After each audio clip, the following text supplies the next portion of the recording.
At Christmas dinner, my dad casually announced has updated his will. Everything would go to my sister since she'd actually done something with her life. My mom nodded. I just grinned, finished my plate, and left. Now, they are mad at me when they found out what I did. I, 32M, never thought a Christmas dinner could change everything, but here we are. Dad dropped his little announcement right between the mashed potatoes and green bean casserole, casual as commenting on the weather. Everything in his will was going to my sister since she'd actually done something with her life. Mom just nodded along like she was agreeing with his choice of wine. I kept eating, took another bite of turkey, chewed slowly, and grinned. They probably thought I was taking it well. Truth is, I was calculating exactly how much this was going to cost them. See, what my parents didn't know was that I'd been quietly building something for the past 8 years. While my sister was climbing the corporate ladder at her marketing firm, posting LinkedIn updates about her promotions, and buying her downtown condo, I was working nights and weekends on a little side project. Nothing flashy, nothing they'd ever think to ask about. Dad had always been vocal about his disappointment in me. I dropped out of law school, worked various jobs, never seemed to stick with anything long enough to impress him. My sister was the golden child. MBA, 6-figure salary, everything tied up in a neat, respectable package. I was the family underachiever who still lived in a rental apartment and drove a 10-year-old Honda. What they didn't realize was that I'd been developing software, specifically an inventory management system for small manufacturing companies. Started it because the warehouse job I'd taken after leaving law school had the most inefficient system I'd ever seen. Spent my lunch breaks sketching out better solutions, teaching myself programming languages at night. The first company that bought my software paid me $12,000. Not life-changing money, but enough to make me think I was onto something. The second sale was $25,000. The third was $40,000. Word spreads fast in manufacturing circles when something actually works. By year 3, I had a handful of clients. By year 5, I was making more than my day job. By year 7, I'd quit the warehouse and was running my business full-time. By year 8, 3 weeks before that Christmas dinner, I'd gotten an acquisition offer that made my head spin. But I never told my parents. Never posted about it on social media. Never bought flashy things or moved out of my modest apartment. My sister would call Mom every week with updates about her career. I'd call and talk about the weather, maybe mention picking up extra shifts at work, a convenient fiction I'd maintained even after leaving. The acquisition offer came from a company that specialized in buying small software businesses and scaling them up. They wanted my client list, my code, and my expertise. The initial offer was $2.8 million, with the possibility of earn-out payments that could push it over $4 million in the next 2 years. I'd been sitting on the paperwork for weeks, unsure if I wanted to sell. Building the business had been satisfying in a way I couldn't explain to my achievement-oriented family. It was mine. I'd created something useful, something that solved real problems for real people. Then Dad made his announcement. I finished my plate, complimented Mom on the stuffing, and told them I had some work to catch up on. Dad made a comment about me always having some excuse to leave early. I just smiled and said I'd see them soon. The next morning, I called my lawyer and told him to finalize the acquisition. The paperwork took 6 weeks to complete, but by February, the money was in my account. All of it.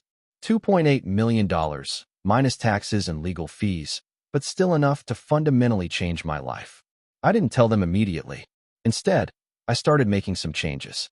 The first thing I did was buy a house. Not a mansion, not something flashy that would scream new money. A solid 4-bedroom colonial in a good neighborhood, the kind of place Dad always said I'd never be able to afford. I paid cash. The realtor kept asking if I was sure I didn't want to finance it, but I liked the finality of owning something outright. The second thing was a car. Still nothing flashy. A 3-year-old BMW that looked professional but not ostentatious. Again, cash purchase. The salesman was confused but happy. The third thing was setting up proper investments. I'd learned enough about money management over the years to know that $2.8 million could either set me up for life or disappear quickly if I was stupid about it. I met with financial advisors, set up a diversified portfolio, put money into tax-advantaged accounts. Boring, responsible stuff that would compound over time. My parents didn't notice the changes at first. I still lived below my means, still dressed the same way, still drove past their house in my old Honda when I visited. The BMW stayed parked a few blocks away. I wanted to see how long it would take them to figure out that something had shifted. The first hint came in April when my sister mentioned that she was looking at houses. She'd been approved for a mortgage that would let her buy something in the $400,000 range, which she was excited about.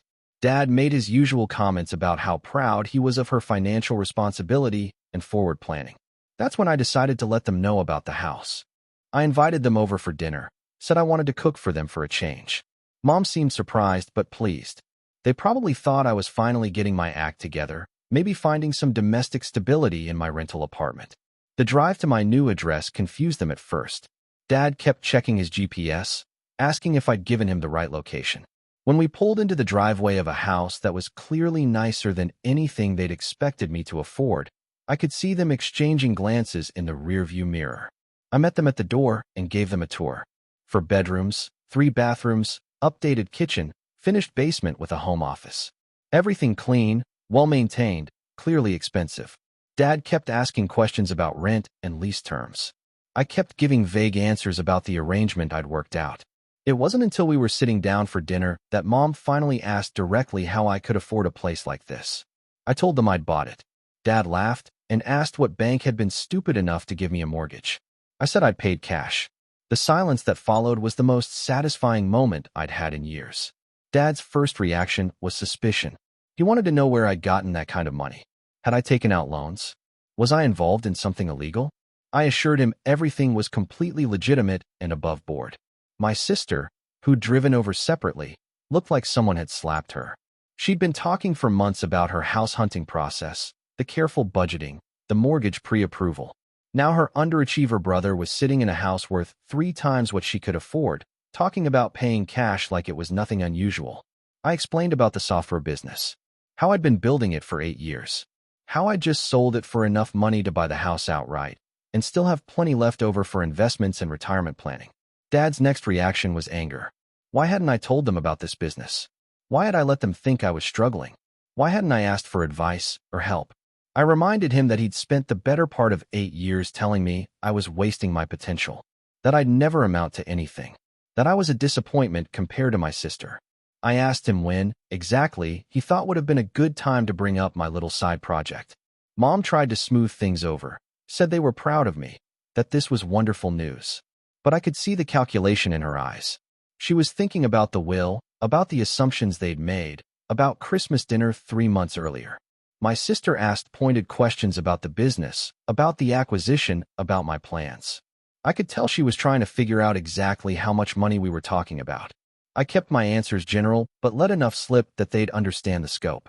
The evening ended awkwardly.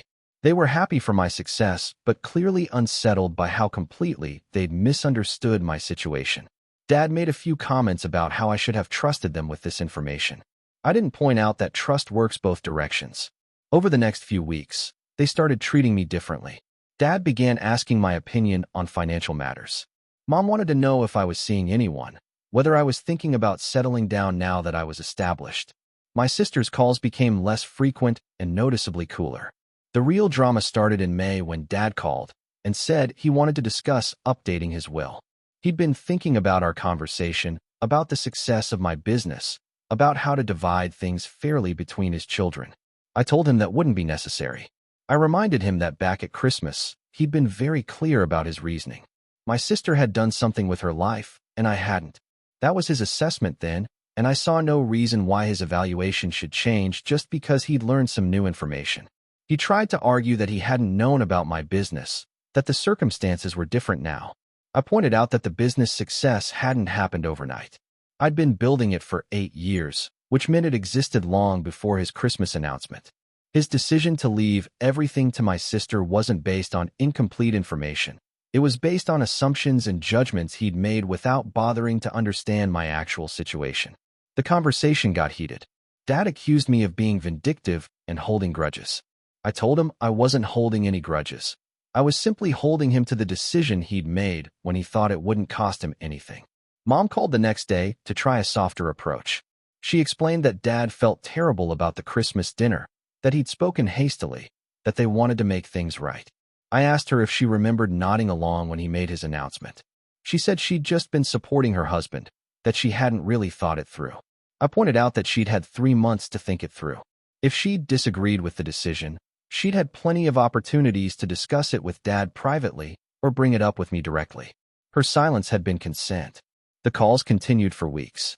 Dad offered to split everything 50-50, then 60-40 in my favor. Then he suggested leaving me the house and my sister the investments. Each offer came with explanations about family harmony and moving forward together. I declined them all, not out of spite, but because I genuinely didn't need their money anymore. The acquisition had set me up financially for life if I was smart about it. More importantly, I'd learned something valuable about how my parents really saw me, and I didn't want to pretend that conversation had never happened. My sister finally called in June. She was angry. She accused me of manipulating the situation, pointing out that I could have corrected their assumptions about my financial situation at any time over the past several years. She said I'd deliberately deceived them to create this drama. I acknowledged that I'd been private about my business, but I pointed out that they'd never asked. In 8 years of family gatherings, neither parent had ever inquired about my work beyond surface pleasantries. They'd been content to assume I was struggling because it fit their narrative about my choices and character. She argued that families should be open with each other, that I'd violated some implicit trust by not sharing major developments in my life. I agreed that families should be open and asked her why she thought our parents had felt comfortable making inheritance decisions without discussing them with both children first. The conversation devolved from there. She accused me of being petty and materialistic.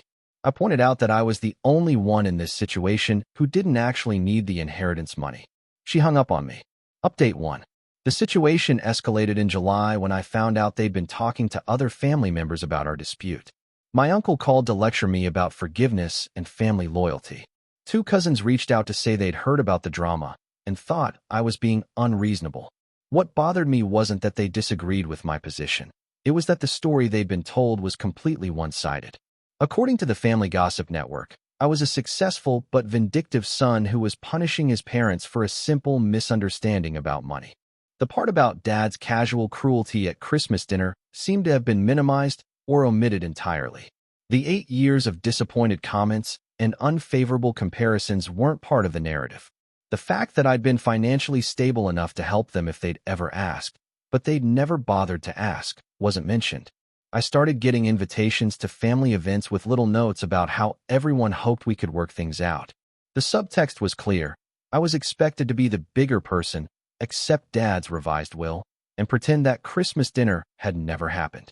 Instead, I did something that surprised everyone, including myself. I started being completely honest about my financial situation. When my cousin mentioned at a barbecue that she was struggling with student loans, I offered to pay them off. When my uncle complained about needing a new roof but not being able to afford it, I handed him a check. When family friends mentioned postponing their daughter's wedding due to cost, I quietly covered the venue rental. Nothing huge or showy, just practical help for people I cared about who actually needed it.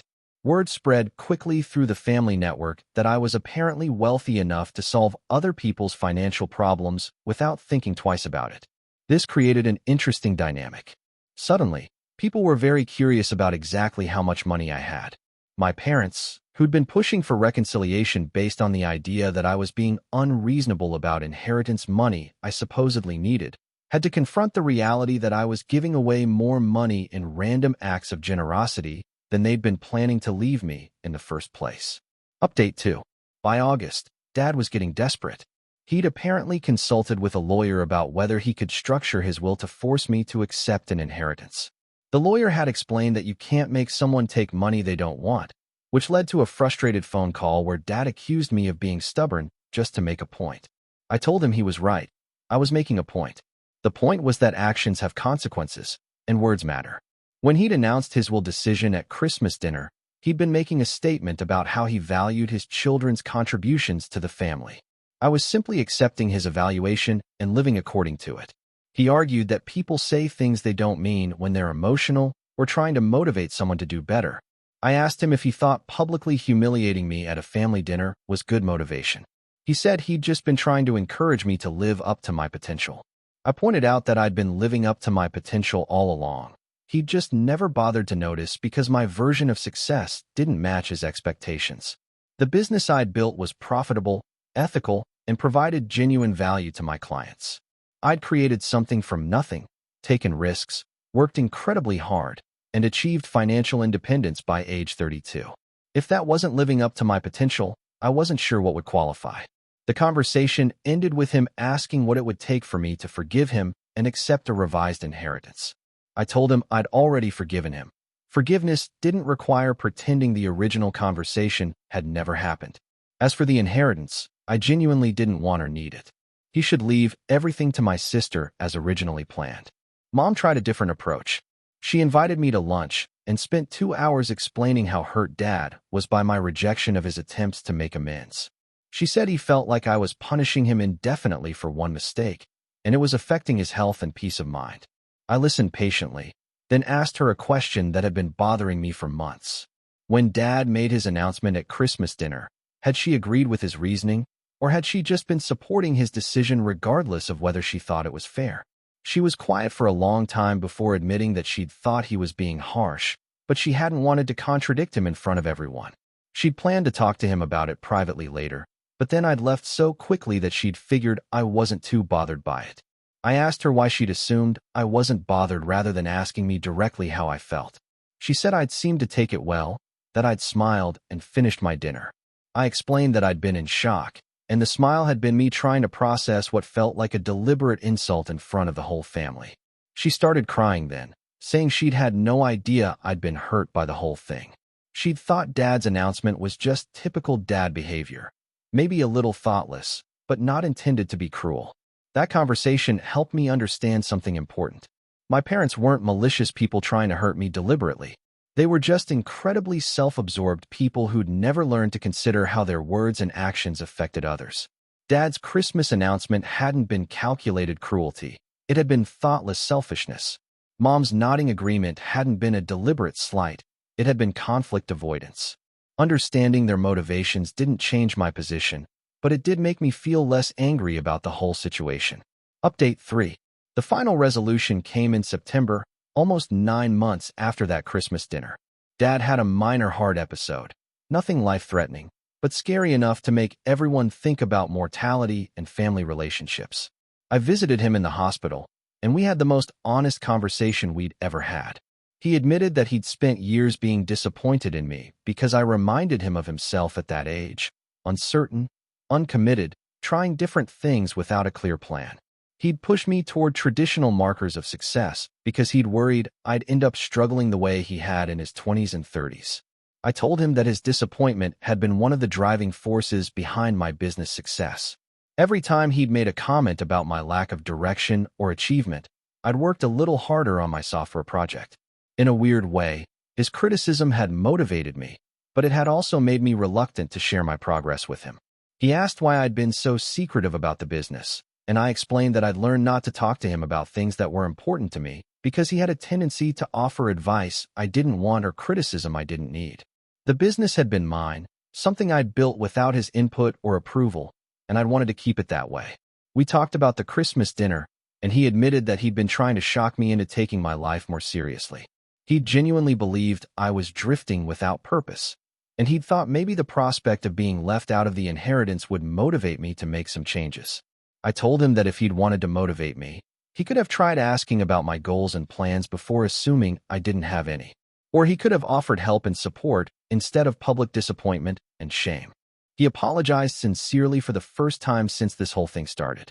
Not just for the Christmas announcement, but for years of making me feel like I wasn't good enough as I was.